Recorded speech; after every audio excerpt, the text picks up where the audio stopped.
Hello, children, and anyone else that may be watching.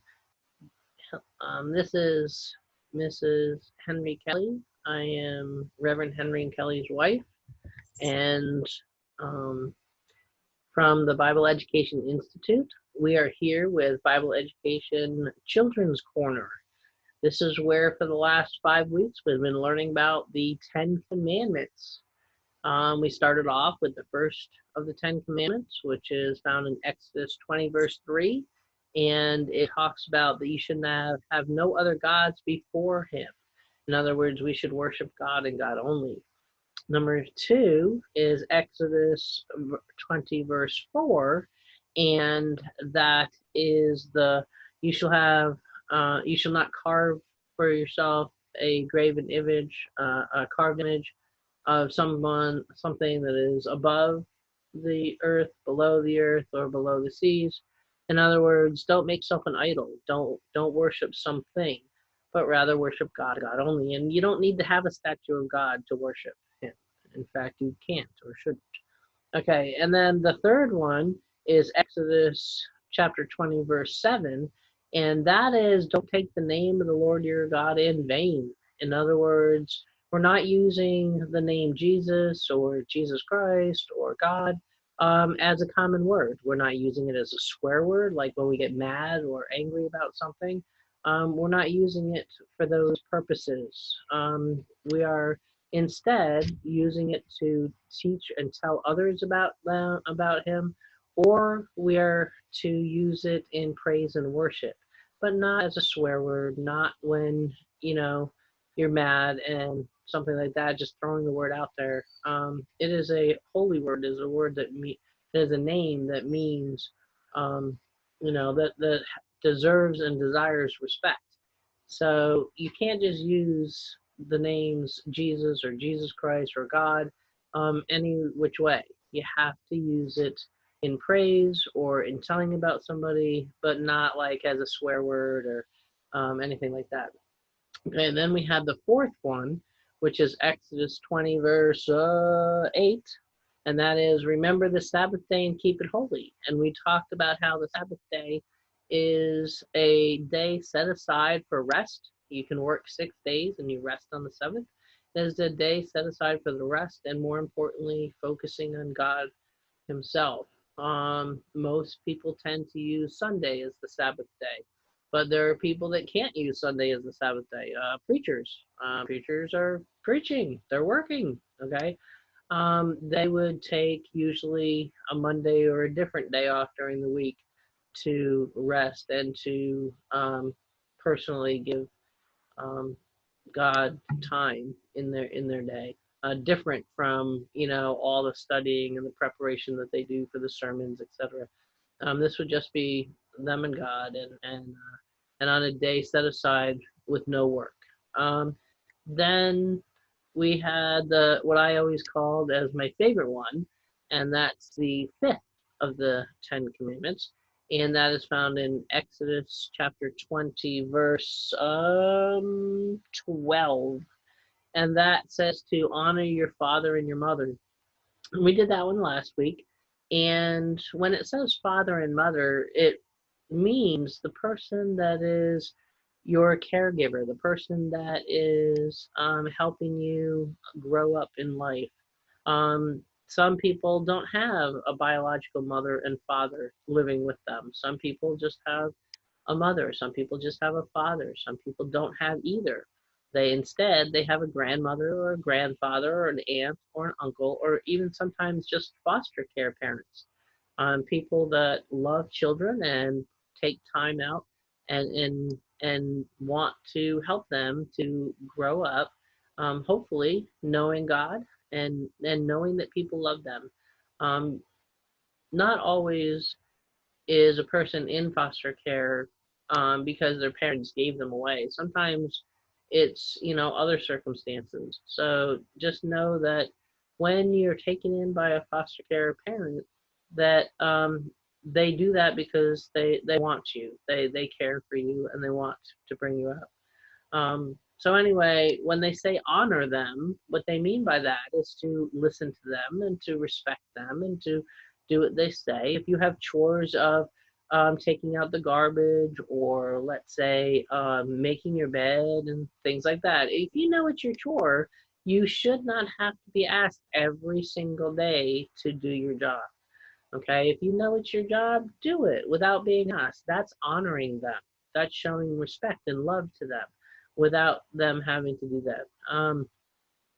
They shouldn't have to tell you to play nicely with your siblings, your brothers and sisters. Okay, that's something you should do just to honor them, to make them happy. Okay, so the fifth one is honor your father and mother, and again, that can be a grandparent, it can be an aunt, an uncle, a foster parent, whomever.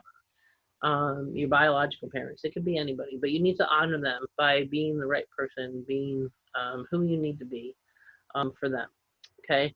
Now today we are talking about Exodus 20,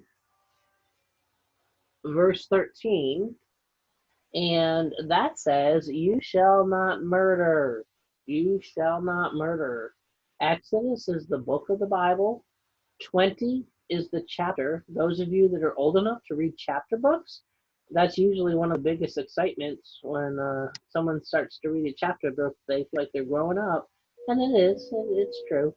Um, so this would be the chapter in the book of Exodus, and it's verse 13, or the 13th line. Okay, and this is the New King James Version. There are different versions of a Bible. Make sure the one that you're reading is biblical. It's true. Yeah, and that, excuse me. So it says, "You shall not murder." And a lot of people think murder is just, you know, killing somebody on purpose. Um, God's word, and I have to look this up. I should have done this before, but God's word talks about you can murder someone in your mind. God knows your thoughts. So if you're kind of killing someone off in your mind, that is murdering. So you need to be careful about your thoughts and what you do. And "thou shalt not murder" is the sixth of the 10 Commandments. And oh, hello. Well, hello, Babar. Good to see you. I forgot you guys were joining me today. Yeah, what about me? Oh yeah, Flamingi's here too. Yeah, we're talking about the 10 Commandments. Yes, yes, we are. We're talking about the 10 Commandments. And what is today's? What focus one are we talking about today? Let's see. It was the sixth commandment. Yes, it was the sixth commandment. Very good. And what is the sixth commandment, Babar?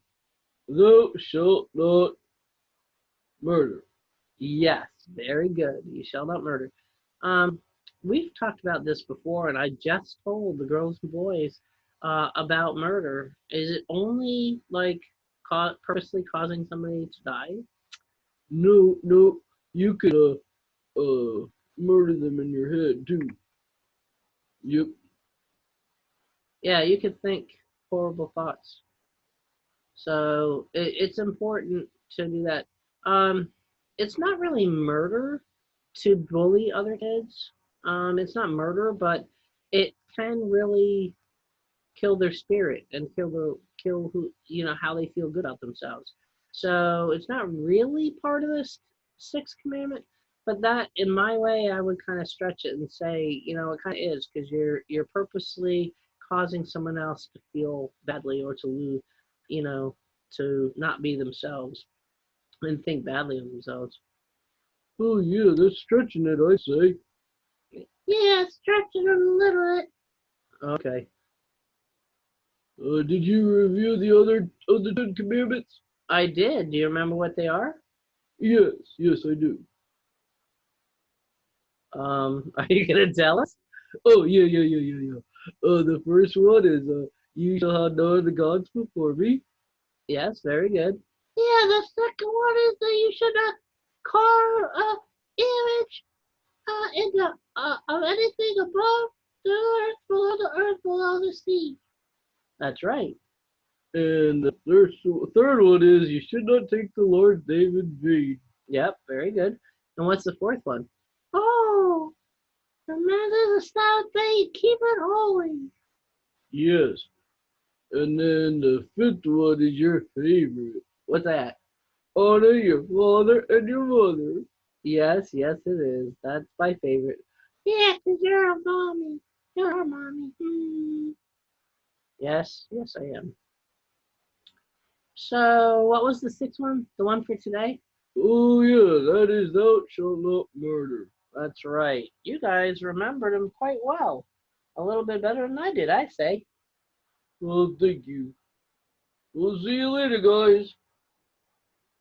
Yeah, we'll see you later, guys. Well, that was nice that they could pop in and join us. So yes, again, we are working on the Ten Commandments. Um, we have done the first six, and we have four more to go because 6 plus 4 is 10. And I want you to know too that if you're interested and you are wanting to email me questions, comments, or if you see something I say that either doesn't make sense to you, or maybe I made a mistake, like I did on the first one. I talked about a gentleman that I wanted to say Ray Comfort, and instead I used the name Ray Bolts. Two different people, two different ministries. Yeah. So if you see something in these videos that that isn't quite right, email me at BEI, which is Bible Education Institute. So BEI Children's CHILDRENS corner CORNER at gmail.com. Okay. BEICHILDRENSCORNER at gmail.com. Okay, and I'll do that in sign language. It's BEICHILDRENSCORNER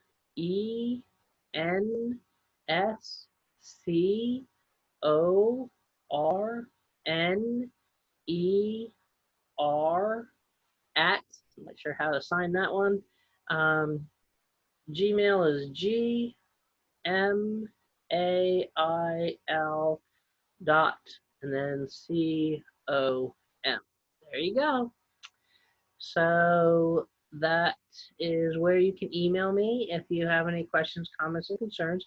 If you see something, like I said, where I misspoke, or that I didn't correct myself during the video, no one's perfect. The only perfect person that never sinned was Jesus Christ, and we'll be talking more specifically about him coming up pretty soon. And no one's perfect. So if you were to email me, I would use your first name and your state.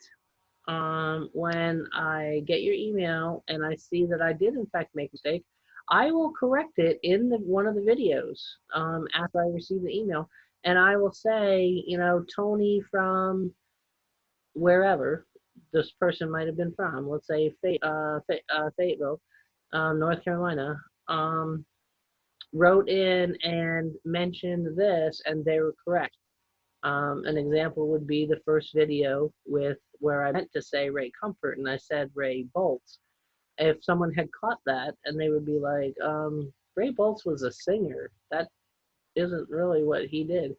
I would have said in the correction their first name, and the state they were from, not necessarily the city, but the state that they're from, and give them credit because it's important to acknowledge the work that you guys do and what you do. And know too that I will email you back and in a reasonable amount of time. All right. Well, thank you so much. And I'm loving being here with you, and hopefully we'll see you again. Have a great week. Bye.